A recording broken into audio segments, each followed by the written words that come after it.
Sarah Martinez had spent 3 years living between two worlds: the sterile white walls of County General Hospital, where her fiancé Michael lay in a coma, and the empty apartment where his ghost haunted every corner.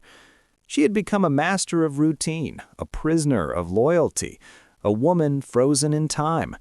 But when Dr. Daniel Chen walked into Michael's ICU room that Tuesday afternoon, Sarah's carefully constructed world began to crack.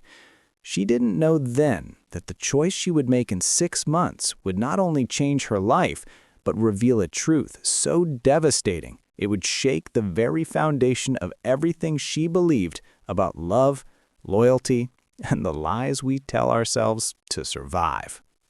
Quick pause. Before we continue, tell us, where in the world are you watching from?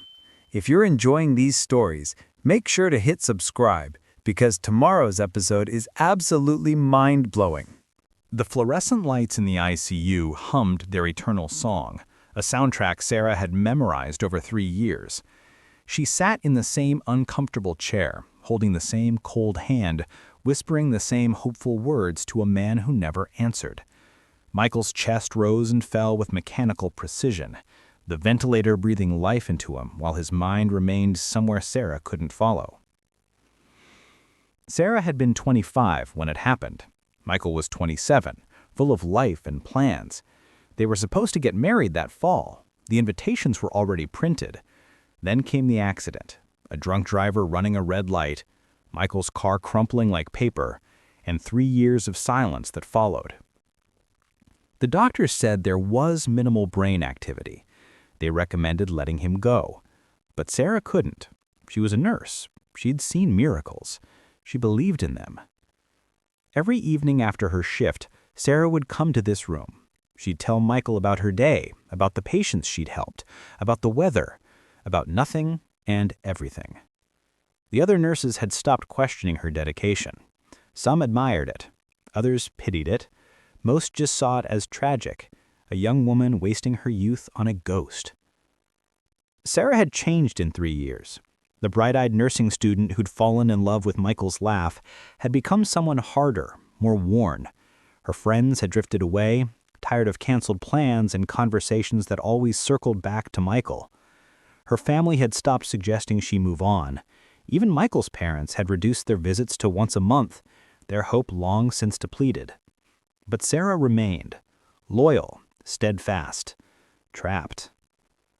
On this particular Tuesday, Sarah was reading aloud from Michael's favorite book, a thriller about a detective solving cold cases, when she heard the door open. She didn't look up immediately. Nurses came and went, doctors checked monitors. It was all part of the routine. "Sarah Martinez?" The voice made her freeze. It was familiar in a way that sent ice through her veins. Slowly she turned. Daniel Chen stood in the doorway, wearing a white coat with a stethoscope draped around his neck. He looked older than she remembered. There were lines around his eyes that hadn't been there 5 years ago, but it was unmistakably him. The man who had proposed to her, the man who had promised her forever, the man who had left her for a fellowship in Berlin without looking back. Daniel. His name felt strange on her tongue after so many years of silence. He stepped into the room, his eyes moving from her to Michael's still form, professional now, studying the charts. Michael Bennett, 29 years old, motor vehicle accident, 3 years in a vegetative state. He looked up at her, and she saw something in his eyes. Pity, perhaps, or guilt. "You've been here the whole time." "Every day." The words came out defensively, sharp.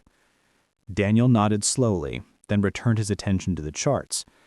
"The hospital brought me in to assess long-term coma patients. There are 17 in this facility. Michael is one of them." Sarah felt her heart hammering. Assess them for what? To determine if there is any possibility of recovery. Or if... He trailed off, but Sarah knew what he meant. To determine if they should pull the plug. "No!" The word exploded from her. "Michael is still in there. He's fighting. I know he is." Daniel's expression softened, that same look he used to give her when he thought I was being naive. Sarah, I know this is hard, but 3 years is...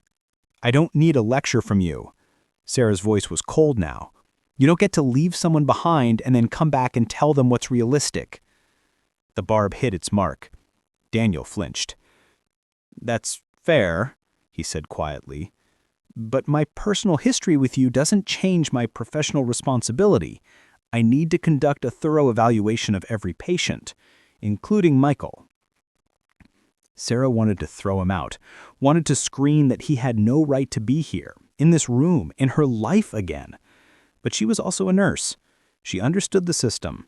And somewhere, buried beneath her anger and fear, was a tiny voice asking, what if Daniel could help? When? She asked. Tomorrow morning. I'll need to run some tests. EEG, fMRI, sensory response assessments. Daniel moved toward the door, then paused. Sarah, it's good to see you. I mean that, even under these circumstances. She didn't respond. Couldn't. Daniel left and Sarah collapsed back into her chair, her hands trembling. That night, in her apartment, Sarah couldn't sleep. She stared at the ceiling, thinking about Daniel. They had been together for 2 years before his fellowship opportunity came up. Sarah had assumed they'd figure it out, long distance, or she would go with him.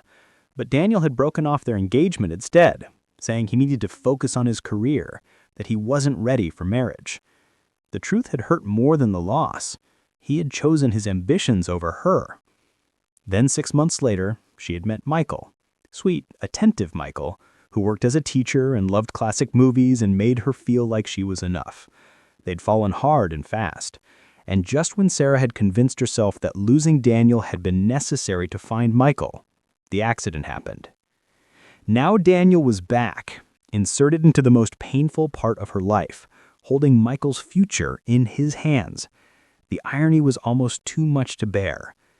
Sarah thought she knew what cruelty looked like, but as Daniel began his evaluation of Michael, she would discover that sometimes the people we trust most are the ones hiding the darkest secrets, and that the man lying silent in that hospital bed might be keeping the biggest secret of all. Daniel arrived at 7 the next morning with a team of technicians. Sarah had taken a personal day from her own nursing duties to be there.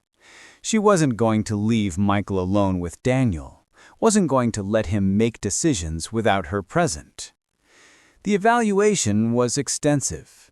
They attached electrodes to Michael's scalp for an EEG, measuring brain activity. They performed reflex tests, shining lights in his eyes, testing his responses to pain stimuli. Daniel was professional throughout, explaining each procedure to Sarah, even though she already understood most of it. His EEG shows some activity, Daniel noted, studying the readouts. More than I'd expect for someone in a vegetative state for this long. Sarah's heart leaped. Does that mean he can recover? It means his brain isn't completely dormant. But Sarah... Daniel set down his clipboard and looked at her directly. I need you to understand something. Brain activity doesn't always mean consciousness. It doesn't mean he's aware or can hear you. Sometimes it's just electrical noise. You don't know that, Sarah insisted. You can't prove he's not aware. And you can't prove he is. Daniel's voice was gentle but firm. I'm not trying to be cruel. I'm trying to be honest. Over the next week, Daniel conducted more tests. He brought in specialists, other neurologists, a neurosurgeon, even a bioethicist. Sarah attended every meeting, fought every suggestion that Michael was beyond hope. She became familiar with Daniel's schedule, knew when he'd be checking on Michael, made sure she was always there. Their conversations gradually extended beyond medical talk. Daniel would ask about her life, her work, how she was holding up. Sarah resisted at first, keeping her answers brief and cold. But slowly, gradually, she found herself talking to him. He was one of the few people who didn't treat her like she was crazy for staying loyal to Michael. I'm sorry, Daniel said one evening, 2 weeks after his arrival. They were alone in Michael's room, the machines beeping their steady rhythm. "For how I left things, for leaving you." Sarah had been waiting for this conversation, dreading it. "Why did you come back?" "The fellowship ended. I got offered a position here. It's one of the leading neurology departments in the country." He paused. "But if I'm honest, I also came back because of you." "Daniel, I know, you're with Michael. I know I have no right to say this, but I need you to know leaving you was the biggest mistake of my life. I realized it about 6 months after I got to Berlin, but I was too proud to come back, too ashamed." He looked at Michael's still form. "And then when I finally decided to reach out, I saw on social media that you were engaged. To him. I thought I'd lost my chance." Sarah felt tears burning her eyes. "You did lose your chance. I loved you, Daniel. I would have gone anywhere with you. But you made your choice." "And you made yours." Daniel's voice was soft. "You chose to stand by Michael, even when there's almost no hope. That's beautiful, Sarah. That kind of loyalty is rare."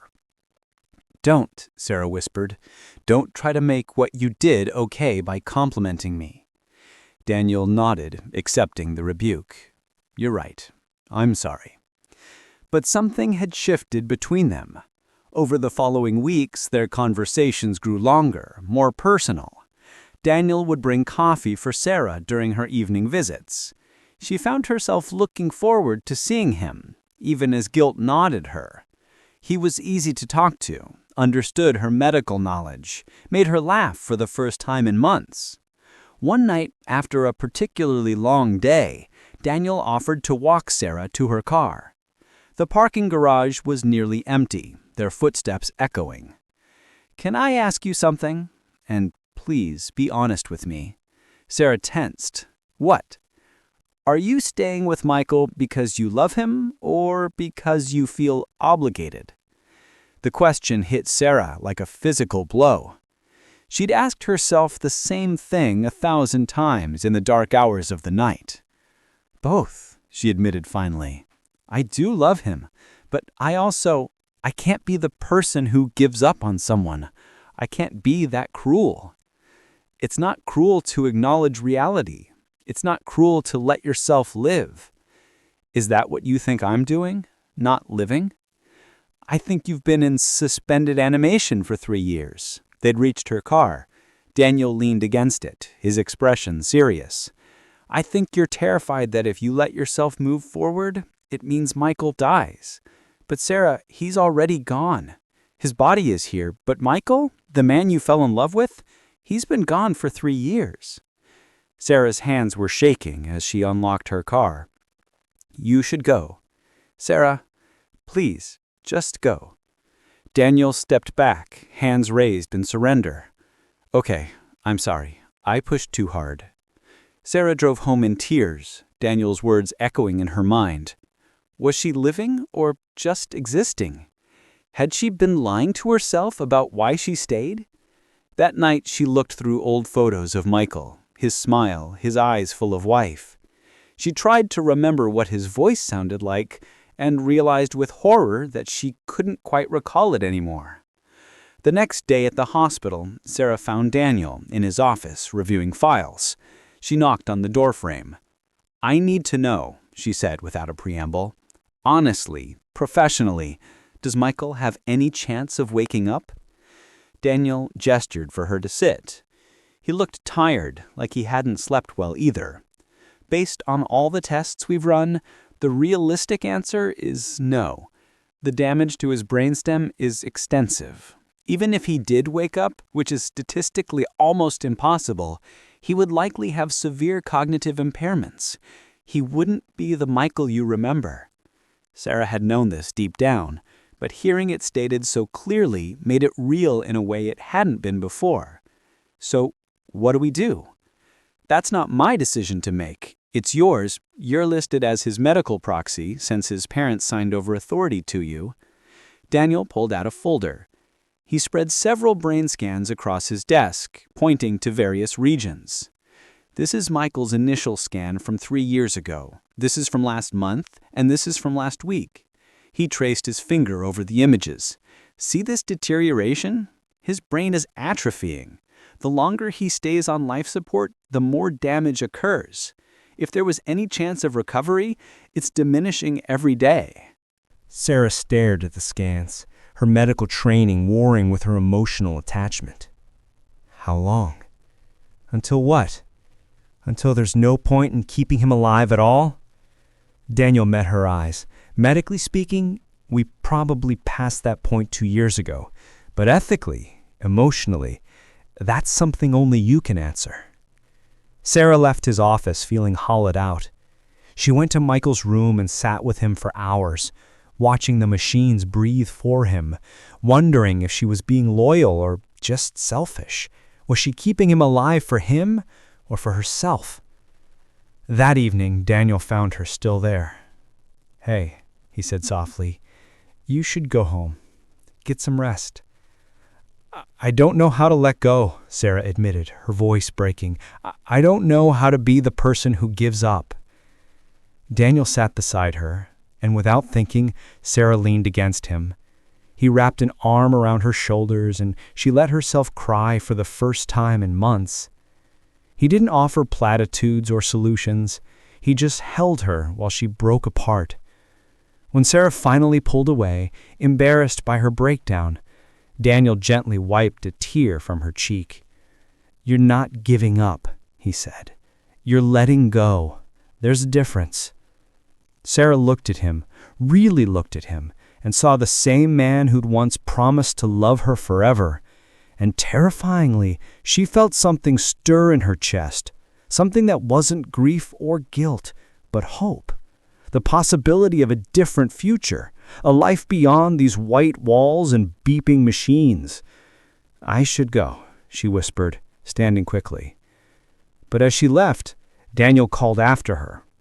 "Sarah, tomorrow night, after your shift, would you have dinner with me? Not as a doctor and a patient's family member, just as us." Sarah knew she should say no, knew this was a line she shouldn't cross, but she was so tired of being strong, of being loyal, of being alone. "Okay," she heard herself say. "Tomorrow night." Sarah thought dinner with Daniel would give her clarity, a chance to address their past and set boundaries for the future. Instead, it would set in motion a chain of events that would force her to question everything she thought she knew about Michael, about Daniel, and about the accident that had started this all 3 years ago. Telling and preparing this story took us a lot of time. So if you're enjoying it, subscribe to our channel. It means a lot to us. Now back to the story. The restaurant Daniel chose was quiet and elegant, far from the hospital and Sarah's apartment. Neutral territory. Sarah had changed 3 times before leaving home, eventually settling on a simple blue dress. She told herself it wasn't a date, it was just dinner with an old friend. But her racing heart knew she was lying. Daniel was already there when she arrived, looking handsome in a dark shirt and blazer. He stood when he saw her, and for a moment, Sarah was transported back 5 years to when they'd been together, when he'd look at her with that exact expression of admiration and affection. "You look beautiful," he said simply. "Thank you." Sarah sat down, grateful for the table between them. "This place is nice." They ordered wine, made small talk about the menu, danced around the real conversation they needed to have. Finally, after the waiter left with their order, Daniel set down his glass and looked at her directly. "I don't want to pretend anymore," he said. "I didn't ask you here just to catch up or be friendly. I asked you here because I still have feelings for you, Sarah. I never stopped." Sarah's breath caught. "Daniel, let me finish, please." He leaned forward, his voice intense. "I know the timing is terrible. I know you're dealing with an impossible situation with Michael, but I also know that life is short and uncertain, and I've already wasted 5 years without you. I don't want to waste any more time." "This isn't fair," Sarah said, her voice shaking. "I can't. Michael is lying in a hospital bed and you're asking me to— I'm not asking you to do anything, Daniel interrupted gently. I'm just telling you the truth. You deserve to know that there's someone who sees you, who wants you to be happy, who wants to help carry this burden you've been shouldering alone. Tears pricked Sarah's eyes. You make it sound so simple. It could be, if you let it. Their food arrived, providing a temporary reprieve. They ate slowly, the conversation shifting to safer topics, memories from when they'd been together, updates on mutual friends, stories from Daniel's time in Berlin. Sarah found herself relaxing, laughing, feeling lighter than she had in years.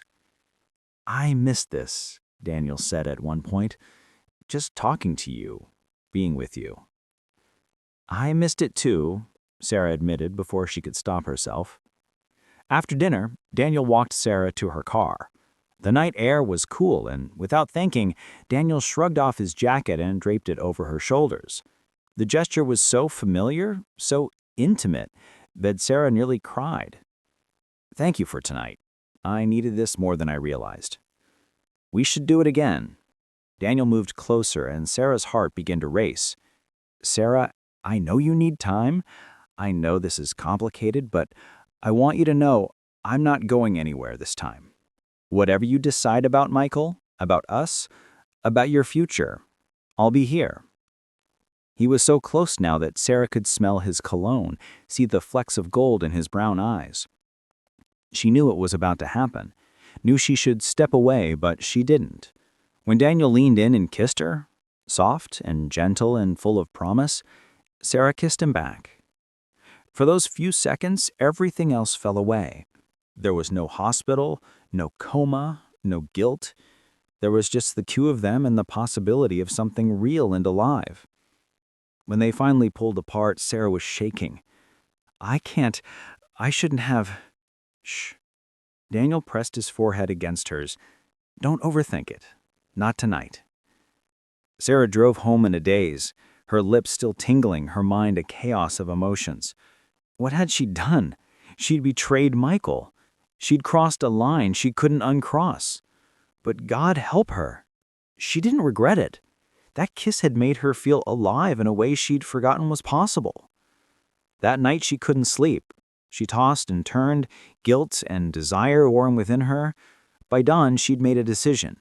She needed to end this with Michael. Not because of Daniel, not entirely, but because Daniel was right. She wasn't living. She was just waiting to die alongside a man who was already gone. Sarah arrived at the hospital early, before her shift. She went to Michael's room, determined to finally say goodbye. She would talk to his parents, start the process of removing life support, let Michael rest. But when she entered the room, she froze. Michael's eyes were open. Not just open, focused, looking at her with an intensity that made her blood run cold. Her hand, which had been still for 3 years, was clenched around the bed rail, and his mouth, which had been slack and expressionless, was twisted in what looked like rage.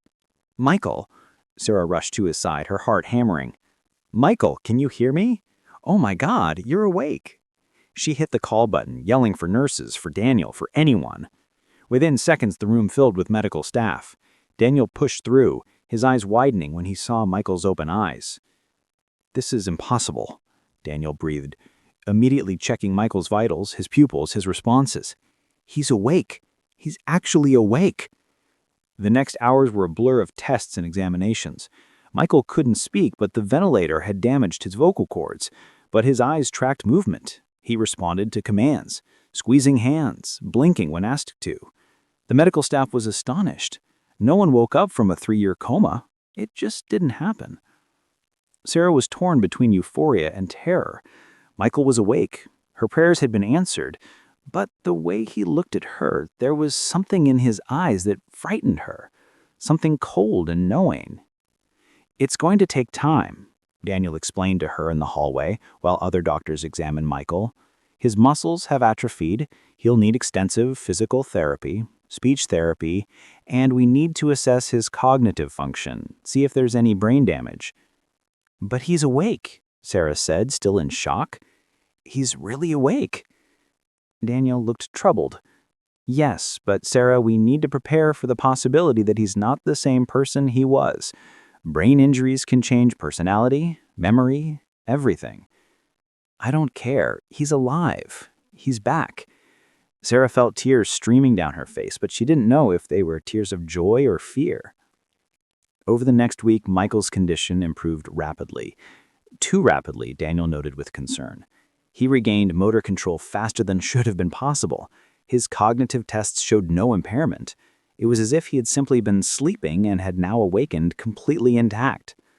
But he still couldn't speak, and the doctors said it might be weeks before his vocal cords healed enough to try.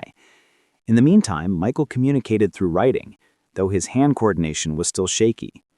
Sarah visited him every day, reading the notes he scribbled. At first they were simple. Water. Thank you. Love you. But as the days passed, the notes became stranger. Where were you yesterday evening? Michael wrote one day. Sarah's blood cold.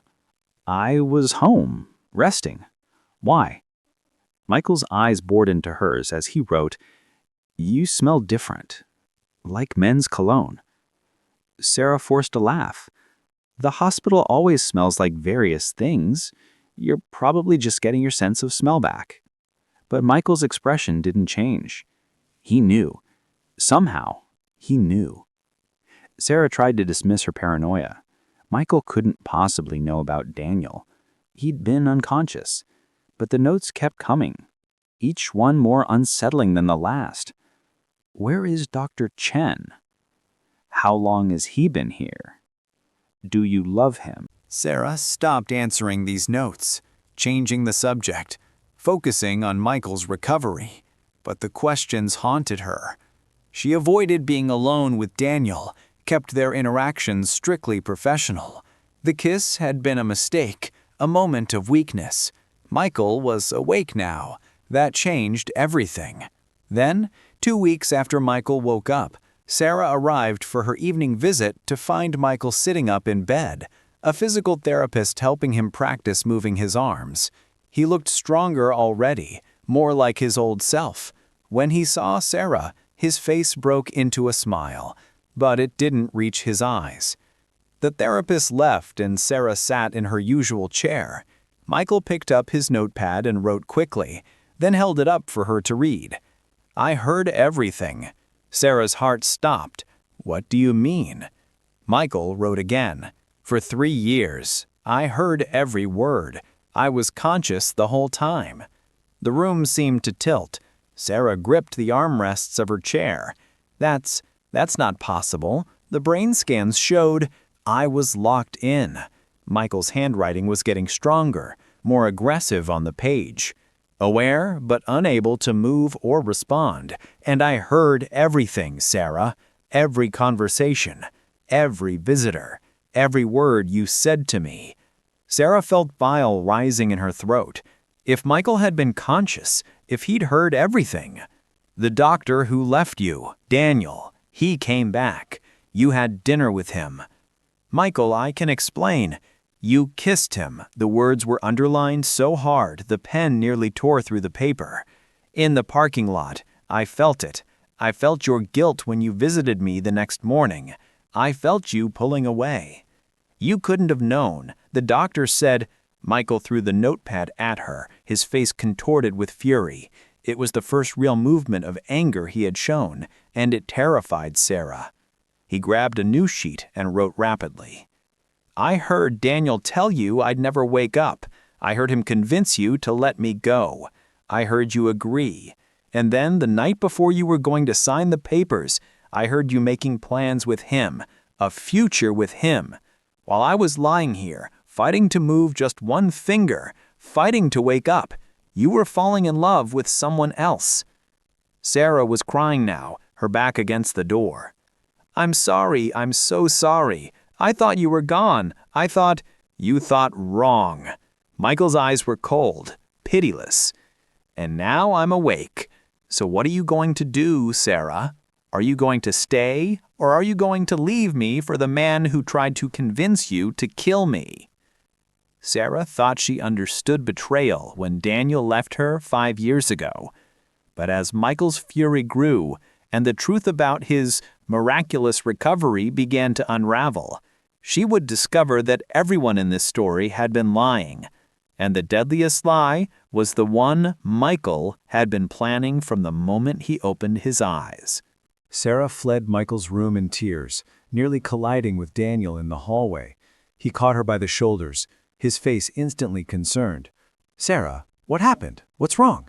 "He knows," Sarah gasped. "He heard everything. He was conscious the whole time, locked-in syndrome, and he heard every word, about us, about everything." Daniel's face went pale.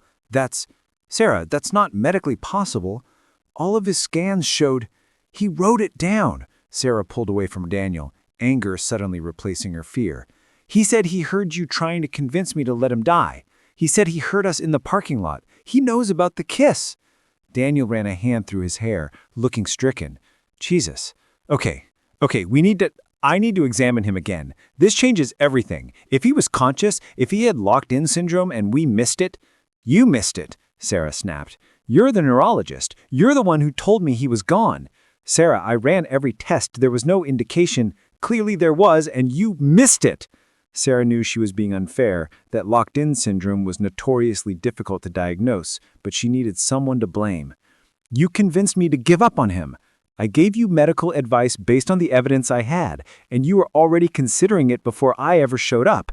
Don't put this all on me." They stared at each other, the distance between them suddenly a chasm. Everything that had been building over the past weeks, the attraction, the possibility, the hope, crumbled in an instant.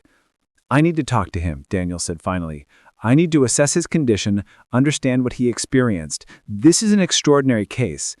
"He doesn't want to see you," Sarah said coldly. "He thinks you tried to kill him. I was doing my job." "Your job? Is that what you call it? Or was it convenient for you that your medical opinion aligned with your personal desires?" The accusation hung in the air between them. Daniel's face hardened. "That's not fair, and you know it." "Nothing about this is fair," Sarah's voice rose. "I thought I was helping him. I thought I was being compassionate, but I was just trying to justify wanting to move on, wanting to be with you." "Sarah, don't." She held up a hand. "Just don't.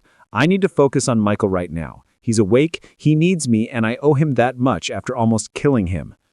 Sarah turned and walked away, leaving Daniel standing alone in the hallway. She didn't go back to Michael's room. Instead, she went to the hospital chapel, a small, quiet space she'd often escaped to during the worst moments of the past 3 years. She sat in a pew and tried to process everything. If Michael had been conscious, aware for 3 years, the horror of it was beyond comprehension. Trapped in his own body, unable to communicate, forced to listen to everything around him, including her growing feelings for Daniel, including her discussions about ending his life support. Sarah had thought she was being loyal by staying, but from Michael's perspective, she had betrayed him in the worst possible way. She had fallen in love with another man while Michael fought desperately to wake up and tell her he was still there.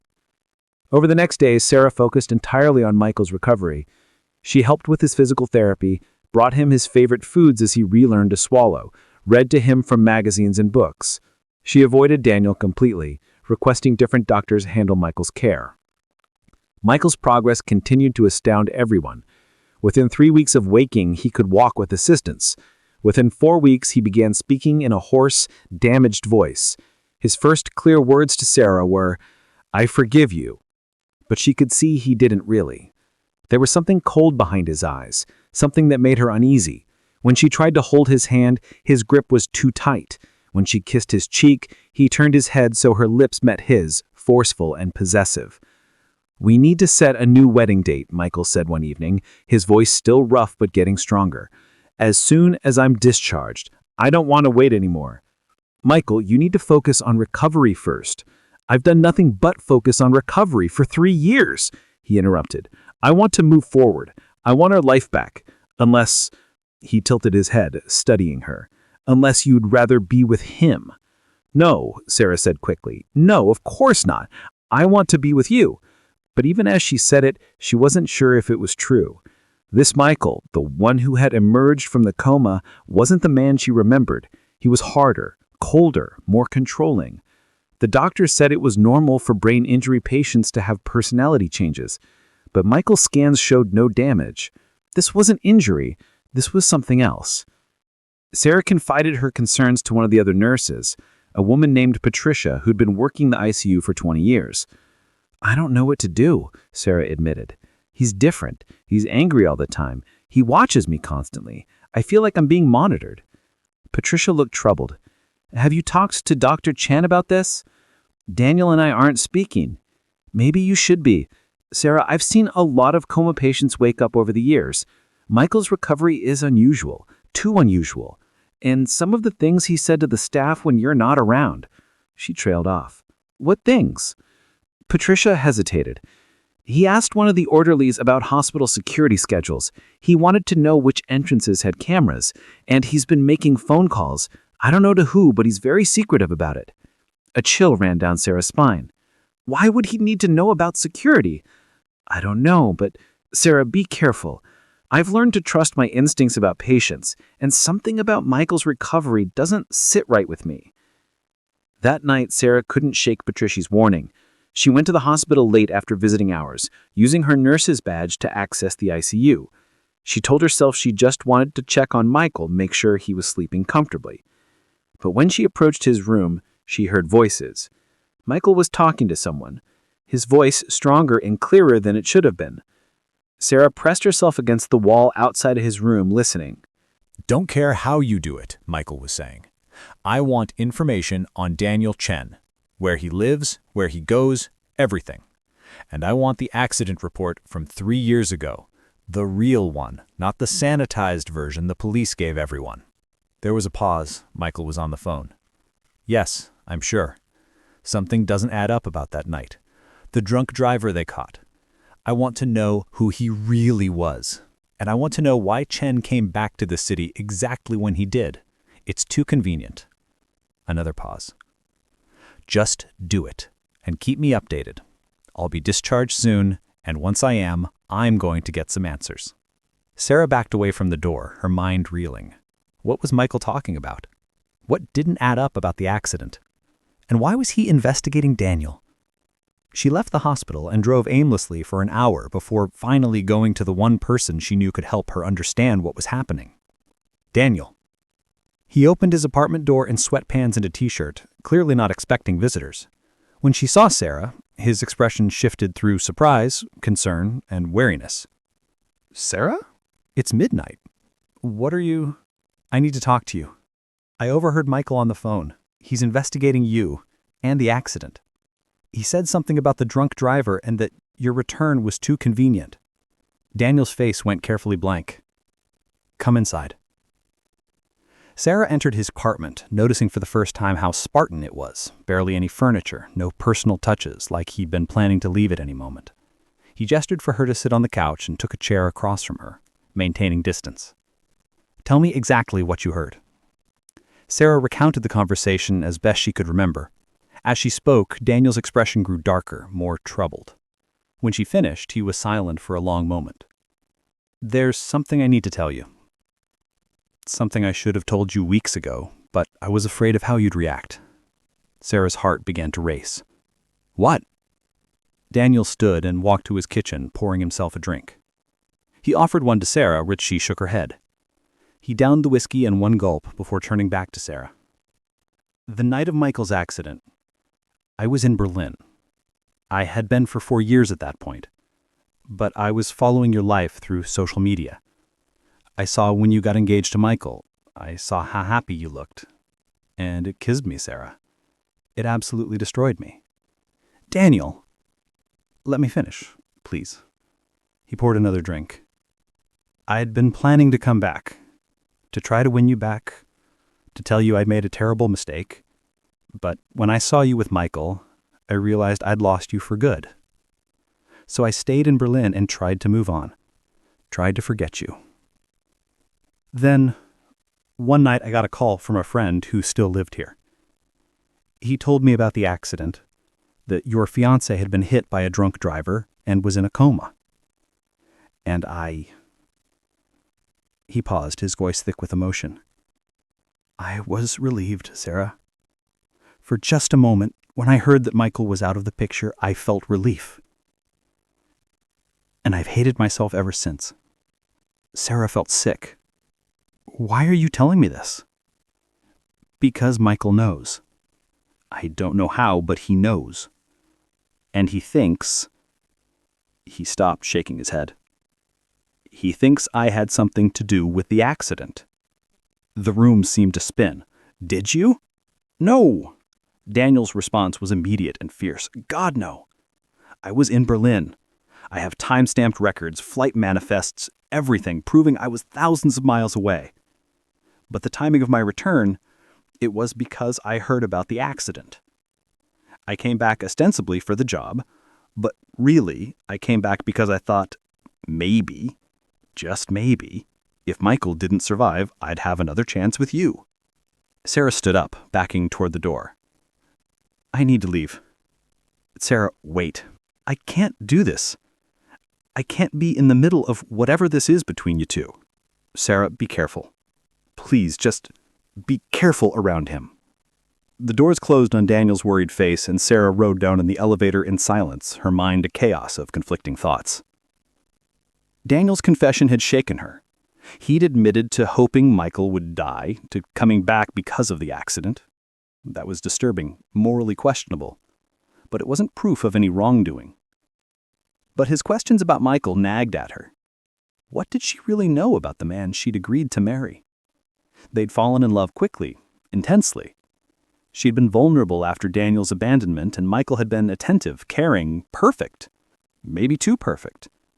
Sarah drove home and spent the rest of the night going through old photos, texts, emails before the accident. She was looking for something, anything, that might explain the unease she felt. But there was nothing unusual, just a normal relationship, a happy couple planning a future together. The next morning, exhausted and confused, Sarah went to the hospital for her shift.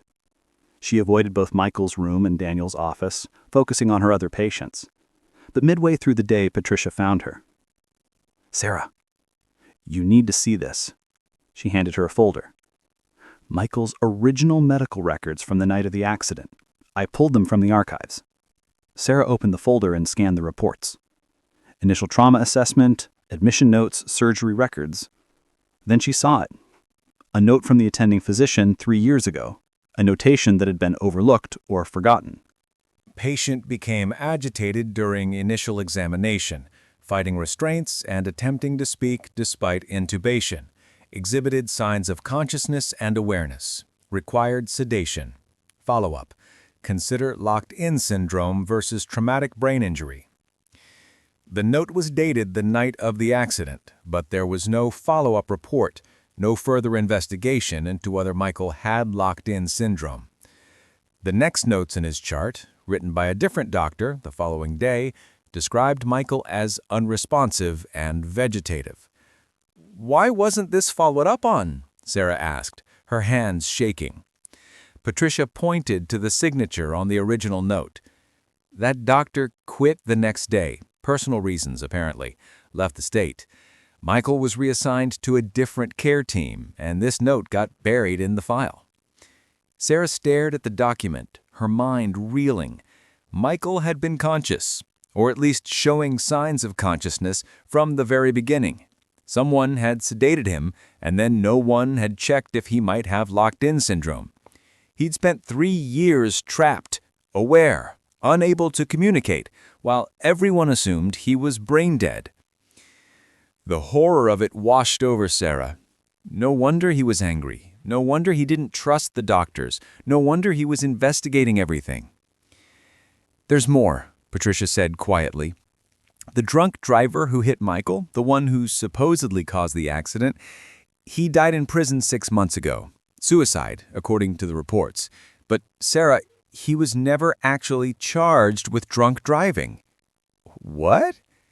The accident report says Michael's car was hit by a vehicle that ran a red light, but the toxicology on the other driver came back clean. No alcohol, no drugs. The drunk driver story, I don't know where it came from, but it's not in the official police report. Sarah felt the world tilting beneath her feet.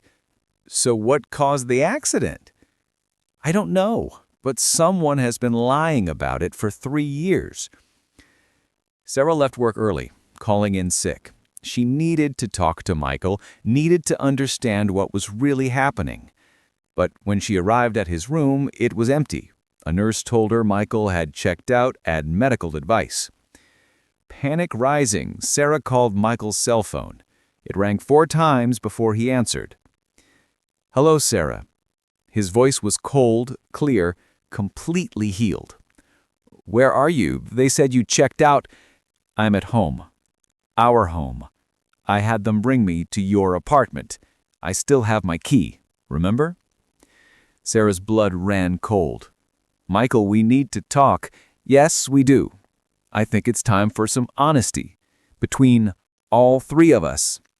"What do you mean 3? Dr. Chen is already here. I invited him over. Thought we should all discuss what really happened the night of my accident, face to face." The line went dead. Sarah raced home, terror and confusion warring in her chest. She thought she'd been caught in a love triangle, a tragic story of loyalty and temptation. But as she would discover in the next hour, the truth was far darker, and the man waiting in her apartment had been playing a game none of them had realized they were part of. Sarah's hands were shaking so badly she could barely grip the steering wheel. She ran 2 red lights getting to her apartment, her mind racing with worst-case scenarios. Michael and Daniel, alone together in her apartment. What was Michael planning? Was Daniel in danger? Was she? She took the stairs 2 at a time, her nurse's instinct overriding her fear. If someone was hurt, she needed to be able to help. When she reached her door, it was unlocked. Sarah pushed it open slowly, her heart hammering. The scene inside was not what she expected.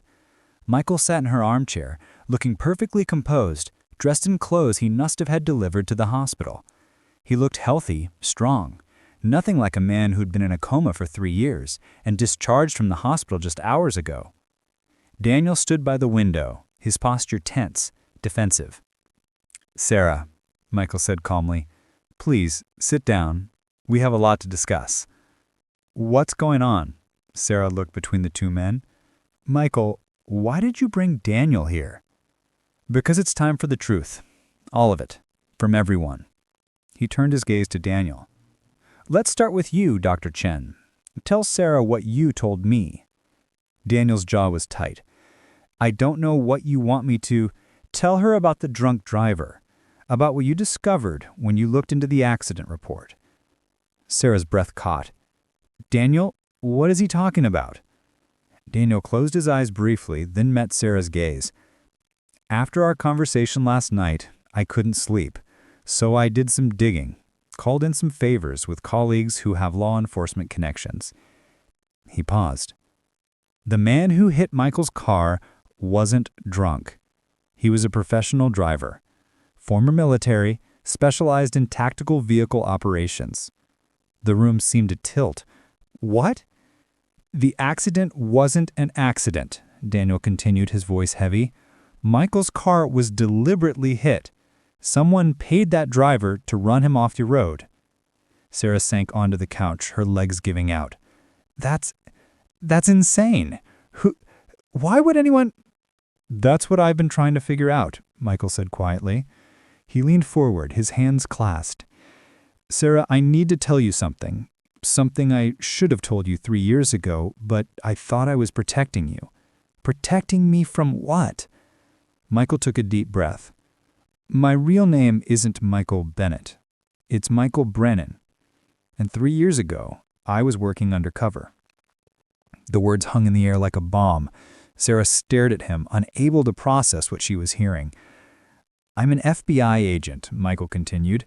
"I was investigating a medical fraud ring operating in this city. Doctors prescribing unnecessary treatments, falsifying insurance claims, performing surgeries that weren't needed. The investigation led to several people at County General Hospital." "No, you were a teacher." "That was my cover." "I'm sorry, Sarah. Meeting you, falling for you, that wasn't part of the plan. You were never supposed to be involved. But I fell in love with you, and I couldn't walk away." So everything was a lie? Sarah's voice broke. Our entire relationship? Not everything. My feelings for you were real, are real. Michael's expression softened. But when I got too close to identifying the people behind the fraud, they found out who I was. That accident, they tried to kill me. The driver was hired to take me out before I could testify. Sarah looked at Daniel, who was watching Michael with an unreadable expression. Did you know about this? Not until an hour ago when Michael told me. Daniel moved away from the window, but it explains why his recovery was so unusual. He wasn't in a coma at all, was he? Michael shook his head slowly. The accident put me in critical condition, but I was conscious. The FBI decided it was safer to let everyone think I was in a coma while they continued the investigation. If the people who tried to kill me thought they'd succeeded in incapacitating me, they'd get sloppy. My team could gather more evidence. So, you've been lying there, awake, for 3 years, listening to everything? Letting everyone think you were gone? I wasn't fine. Michael's composure cracked. Do you have any idea what it's like to be trapped in your own body, unable to move, unable to speak, unable to tell the woman you love that you're still there? I heard every word you said to me, Sarah, every story, every tear, every moment of your pain, and it killed me that I couldn't respond. You could have woken up at any time. You chose not to. You chose the investigation over me. I chose to stop people who were killing patients for profit. Michael stood, his voice rising. The doctors involved in this fraud, they were performing unnecessary heart surgeries, prescribing dangerous drug combinations, falsifying diagnoses. People died, Sarah. Real people with families who trusted their doctors. And what about us? Sarah stood too, facing him. What about the trust that I had in you, in our relationship, in our future? They stared at each other across the apartment, 3 years of pain and deception between them. Finally, Daniel spoke. Who were the doctors involved in the fraud? Michael turned to him. Why do you want to know? Because I need to understand why you investigated me, why you think my return to this hospital was suspicious. Something flickered across Michael's face, an emotion Sarah couldn't quite read. Your name came up in the original investigation. 3 years ago, you were working at a hospital in New York that was also involved in the fraud ring. Then you conveniently left for Berlin right before the investigation went public. Daniel's face went pale. I left because of Sarah, not because of any investigation. I didn't even... You worked for Dr. Richard Morrison. He was one of the primary suspects. You were his research fellow. You co-signed dozens of experimental treatment protocols that turned out to be completely fabricated. Patients received dangerous, unnecessary treatments because of research you validated. I didn't know the research was fake. Daniel's voice was anguished. Morrison was my mentor. I trusted him. When the allegations came out after I'd already left for Berlin, I was cleared by the hospital review board. I had no knowledge of his... I didn't know the research was fake. Daniel's voice was anguished. Morrison was my mentor. I trusted him. When the allegations came out after I'd already left for Berlin, I was cleared by the hospital review board. I had no knowledge of his activities. Convenient, Michael said coldly. And then you come back here, get hired at the exact hospital where I'm a patient, and immediately start trying to convince Sarah to pull my plug? Forgive me if I found that suspicious. Sarah's mind was reeling, trying to piece together the implications. Wait, are you saying Daniel was involved in the fraud? That he tried to kill you? I'm saying the timing is extremely coincidental, Michael replied, and that when someone starts pushing to end the life of an undercover agent who could potentially identify them, I pay attention. This is insane, Daniel said, running his hands through his hair. I had nothing to do with Morrison's fraud. I was a junior fellow. I didn't have access to the real data, didn't know he was fabricating results. And I certainly didn't know Michael was FBI. Everything I told Sarah about his condition was based on genuine medical assessment. Was it? Michael pulled out his phone and pulled up a document. because I have recordings of every conversation that happened in my room, including the ones where you told Sarah there was no hope, that she should let me go. You were very persuasive, Dr. Chin, almost like you had a personal interest in making sure I never woke up. I had a personal interest in Sarah's well-being. She was destroying herself taking care of a man who showed no signs of recovery. Yes, I wanted her to move on. Yes, I wanted to be with her, but I genuinely believed you were gone. How convenient that your medical opinion aligned with your romantic desires. Stop it. Sarah's voice cut through their argument. Both of you, just stop. I looked at Michael, then at Daniel, feeling like I didn't know either of them. I need to understand something. Michael, when were you planning to tell me the truth? When were you going to wake up and explain that our entire relationship was built on a lie? As soon as the investigation concluded, the trial starts next month.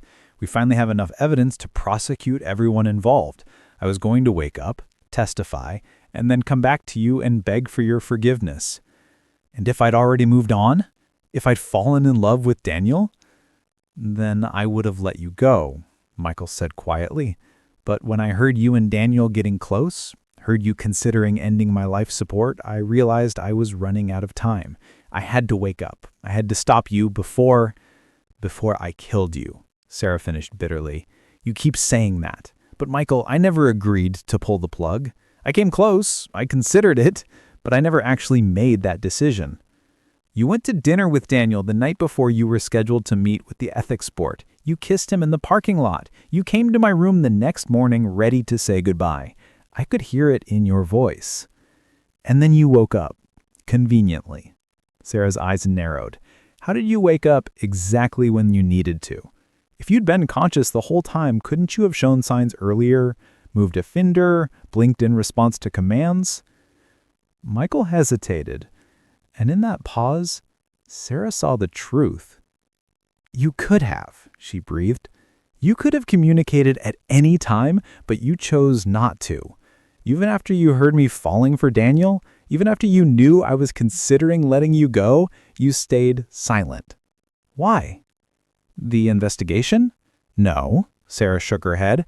The investigation was concluding. You said the trial starts next month, which means you've known for weeks that this was ending, but you didn't wake up then.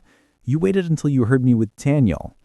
You used his return, our connection, to justify your own choices. Michael's silence was answer enough. Sarah laughed, a broken, bitter sound. This is unbelievable. You lied to me about who you were. You let me think I was losing my mind staying loyal to a man in a coma. You listened to me break down, cry, beg you to wake up, and you just lay there, conscious and aware, letting me suffer, not because of the investigation, but because you were punishing me. That's not... Yes, it is, Sarah's voice rose. You were testing me, seeing if I'd stay loyal. And when I finally started to move on, when I finally started to consider being happy again, you couldn't stand it. So you woke up just in time to make sure I felt guilty, to make sure Daniel and I could never be together. Sarah, that's not fair. Fair? Sarah laughed again. You want to talk about fair? You've been manipulating both of us. You've been playing games with our lives while pretending to be a victim. She turned to Daniel, who was watching her with an expression of profound sadness. And you came back hoping Michael would die. You admitted it. You saw my grief as an opportunity. Sarah, I'm done listening to both of you. I've spent 3 years of my life trapped between you two. 3 years putting my life on hold, sacrificing my happiness, drowning in guilt. And for what? For a relationship built on lies and a possibility built on someone else's tragedy. Where are you going? Michael asked. Away from both of you. I don't know who you really are, Michael. Maybe I never did. And Daniel, maybe your feelings for me are genuine, but they're also poisoned by guilt and opportunism. I deserve better than either of you can offer. Sarah, please. Michael stepped toward her. I love you. That was never a lie. Love isn't just feelings. It's honesty, trust, and respect. You don't have that for me. Neither of you do. She walked out, leaving both men standing in her apartment. As she descended the stairs, Sarah felt something break free inside her. the weight of 3 years of false loyalty, misplaced guilt, and compromised hope. She drove without destination, finally parking near the waterfront as the sun set. For the first time in 3 years, Sarah was truly alone. No coma patient to visit, no complicated relationship to navigate, no lies to untangle. Just herself and the possibility of starting over. The coffee shop near County General Hospital had become Sarah's regular spot. She came here every morning before her shift, not at the hospital anymore, but at a community health clinic across town. She'd transferred departments, wanting a fresh start, away from the memories and complications of her old life. Sarah sipped her latte and watched the early morning crowd, nurses heading to work, doctors grabbing quick breakfasts, patients and families beginning their long days of waiting and hoping. She used to be one of them, trapped in the endless cycle of hospital life. Now she was free. The Michael Bennett, or Michael Brennan, case had made national news. The fraud trial had exposed a massive conspiracy involving dozens of doctors, hospital administrators, and pharmaceutical representatives across multiple states. Michael had testified, his 3-year undercover operation hailed as heroic by the media. He'd been featured on news programs, praised by the FBI director, given commendations for his sacrifice and dedication. Sarah had watched some of the coverage from a distance, feeling disconnected from the man on screen. The Michael she'd known, the gentle teacher who loved old movies and made her laugh, had never existed. He'd been a character, a role played by a skilled agent. The real Michael Brennan was someone she didn't know at all. He'd tried to contact her multiple times after that night. Calls, texts, emails, even showing up at her old apartment. But Sarah had moved, changed her number, and made it clear through her lawyer that she wanted no contact. The FBI had been frustrated. They'd wanted Sarah to cooperate with media interviews, to play the devoted fiancé who stood by her man. But Sarah had refused. She wasn't going to be part of Michael's heroic narrative. Daniel had reached out too, more tentatively. He'd sent a single email a month after that confrontation, apologizing for everything, for leaving her 5 years ago, for coming back with ulterior motives, for contributing to the mess her life had become. He had accepted a position at a different hospital in a different state. He thought distance would be better for both of them. He wished her happiness. Sarah had read the email 3 times before deleting it without responding. She appreciated the apology, but she didn't want to maintain any connection. Daniel represented a version of herself she no longer wanted to be, someone who defined her worth through relationships, who lost herself in other people's needs and dramas. The past 6 months had been about rediscovering who Sarah Martinez was, without Michael, without Daniel, without the identity of devoted nurse sacrificing everything for her comatose fiancé. It had been harder than she expected. For so long, she'd built her sense of self around caring for others, around being needed. Learning to prioritize her own needs, her own happiness had felt selfish at first. But slowly, Sarah had found her footing. She'd started therapy, working through the trauma and manipulation she'd experienced. She'd reconnected with old friends, apologizing for her absence, and slowly rebuilding those relationships. She'd taken up painting, something she'd loved in college but abandoned when nursing school got intense. She'd even started dating casually. Nothing serious, just learning how to trust again.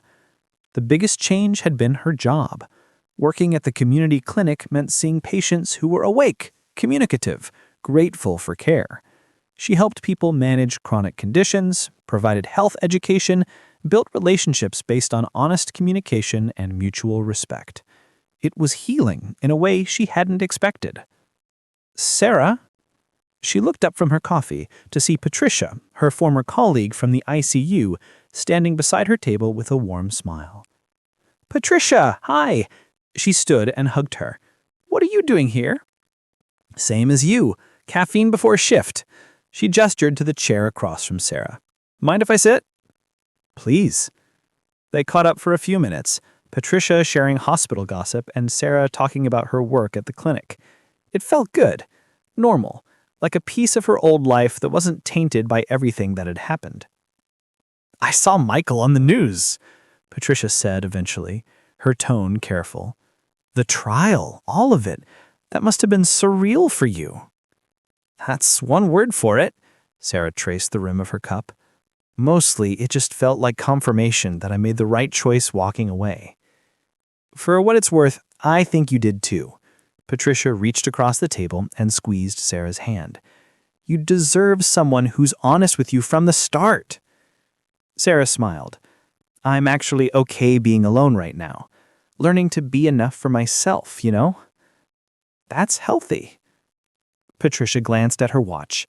"I should be going, but Sarah, I'm glad you're doing well. You look lighter somehow, happier." After Patricia left, Sarah sat with those words. Lighter, happier. Was she? She thought about the past 3 years, the weight of false loyalty, the burden of guilt, the confusion of betrayal. All of it had been stripped away, leaving her raw and vulnerable, but also free. The truth is, Sarah didn't know if she'd ever fully trust someone again. The experience with Michael had shown her how thoroughly someone could deceive you, how completely you could misunderstand a person you thought you loved. And Daniel had taught her that even genuine feelings could be corrupted by guilt and opportunism. But she also learned something else, that her worth wasn't tied to her ability to sacrifice, to endure, to remain loyal in impossible circumstances. For 3 years, she'd thought her devotion to Michael made her a good person. But real goodness, real strength, came from honoring your own truth, even when it was complicated and messy. Sarah finished her coffee and gathered her things. As she walked to her car, her phone buzzed with a text from her friend Maya, asking if she wanted to go hiking that weekend. Sarah smiled and typed back, "Yes, I'd love to." Such a simple exchange, but it represented something profound, a life being lived in the present, not suspended in the past or consumed by someone else's needs. A life where Sarah got to make choices based on what she wanted, not what she felt obligated to do. Would she ever have the kind of love she had once dreamed of? The partnership, the companionship, the deep connection? Maybe. Maybe not. But she was learning that those things, while beautiful, weren't necessary for a full, meaningful life. She could be complete on her own. As Sarah drove to work, she thought about the person she'd been 3 years ago. Young, naive, desperate to be needed. That Sarah would have been horrified by the current Sarah's choices, would have seen walking away from Michael as a moral failing. But the current Sarah understood something her younger self hadn't. Sometimes the most loving thing you can do is recognize when a relationship is hurting you and choose yourself instead. The sun broke through the clouds, flooding her car with golden light. Sarah turned up the radio and sang along, off-key and joyful. She didn't know what the future held. More therapy, more art, maybe eventually another relationship built on honesty and mutual respect. But whatever came, she'd face it as herself, not as someone's devoted nurse or patient partner or second choice. She was Sarah Martinez, flawed, healing, learning, and finally, truly free. The end. Up next, 2 more incredible stories are waiting for you right on your screen. If you enjoyed this one, you won't want to miss these. Just click to watch and don't forget to subscribe.